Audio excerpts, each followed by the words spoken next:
Hello friends, नमस्कार। मैं Rajendra Kumar Verma, motivation speaker. आज का टॉपिक है स्पीच, इफेक्टिव स्पीच कैसे दें।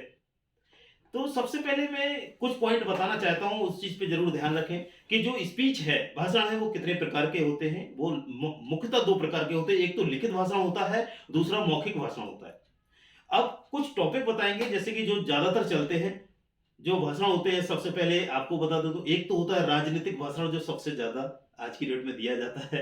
और दूसरा होता है एक सांस्कृतिक कार्यक्रम है यदि आपका, तो सांस्कृतिक भाषण दिया जाता है। तीसरा पॉइंट आता है आपका सामाजिक भाषण। यदि सामाजिक कार्यक्रम कोई चल रहा है तो आपको सामाजिक भाषण वहां पे देना होता है। चौथा और लास्ट ये है कि बिजनेस, व्यापारिक भाषण। कभी बिजनेस का बहुत बड़ा प्रोग्राम होता है तो उस टाइम पे डायरेक्टर है, आपके एचओडी है, मैनेजर्स हैं, उन सब लोगों को एक स्पीच देना होता है। उस स्पीच में उनको सारा इंप्रेसिव स्पीच को रखना होता है। तो अभी हम सबसे पहले बात करेंगे कि आपको स्पीच देना है तो किस प्रकार, किस चीजों का ध्यान रखें जिससे कि आपकी जो स्पीच है वो दमदार, धमाकेदार और इफेक्टिव हो। इस बात का आपको ध्यान रखना है। तो सबसे पहले पॉइंट बता रहा हूं, यदि मान लो आपका मौका आ गया, आज का आपका क्रम आ गया कि अभी आपको स्पीच देना है, तो सबसे पहला जो पॉइंट है कि आपको घबराना नहीं है।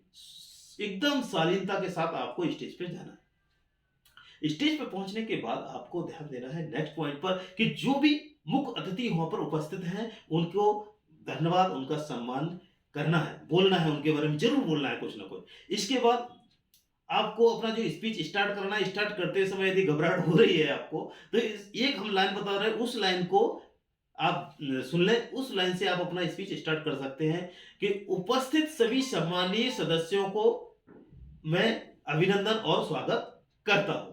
यहां से आप अपना स्पीच स्टार्ट कर सकते हैं। ठीक है।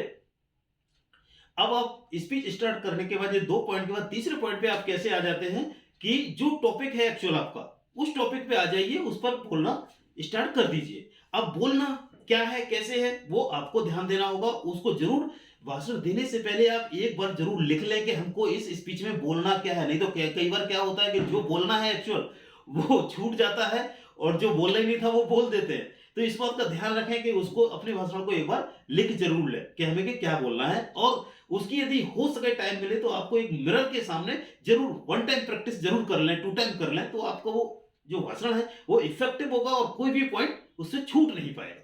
ठीक है। अभी नेक्स्ट पॉइंट पे हम बात करते हैं कि जब अपन भाषण देने जा रहे हैं तो उस भाषण पे ये ध्यान देना कि आपका जो स्पीच है वो 10 से 15 मिनट मैक्सिमम होना चाहिए, उससे ज्यादा नहीं। क्योंकि यदि ज्यादा बड़ा स्पीच आप दे रहे हैं तो उससे जो श्रोता है, जो सुनने वाले हैं, वो मतलब अट्रैक्टिव नहीं रहते हैं बहुत लंबे भाषण पे। अभी इसके बाद आपको ये ध्यान रखना है नेक्स्ट पॉइंट का कि आपकी जो आवाज है वो एकदम से हाई और एकदम से लो नहीं होना चाहिए। बात करते समय आपकी जो आवाज है वो एकदम सेम, जिस लैंग्वेज में जितना बात कर रहे हैं आप उतना ही स्पीड में बात करें, अप डाउन ज्यादा ना करें। ठीक है।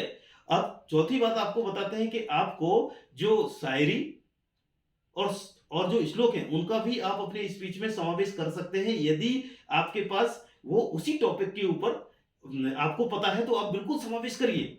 बहुत, उससे भी बहुत इफेक्टिव आपका भाषण बनता है। अब इसके बाद क्या है कि जब अपन भाषण देते हैं तो देते समय ये ध्यान रखना है कि ऐसे खड़े होके माइक पकड़ के बोलते नहीं रहना है। इस बात का ध्यान रखें आपका जो बॉडी लैंग्वेज है एकदम साथ में चलना चाहिए। हेलो फ्रेंड्स, मेरा ऐसा, मैं बोलना चाहता हूं, जो भी टॉपिक है उस पर बात करिए, लेकिन आपका चेहरे का भाव, हाथ का भाव एकदम प्रॉपर साथ में चलना चाहिए स्पीच के साथ। तो इससे आपका बहुत दमदार स्पीच रेडी होती है। और एक और चीज जो इंपॉर्टेंट है वो ध्यान रखना है कि जो आपके श्रोता हैं, उन श्रोताओं का आई कांटेक्ट आपके साथ बना रहे। और यदि आपकी कोई घटना ऐसी है, सत्य घटना, जो आप श्रोताओं के साथ शेयर कर सकते हैं, तो वो बहुत जरूर जोड़ दें, वो 1 मिनट के लिए जरूर ऐड कर दें। तो उससे जो इंप्रेशन है वो श्रोताओं के बीच में बहुत अच्छा पड़ता है।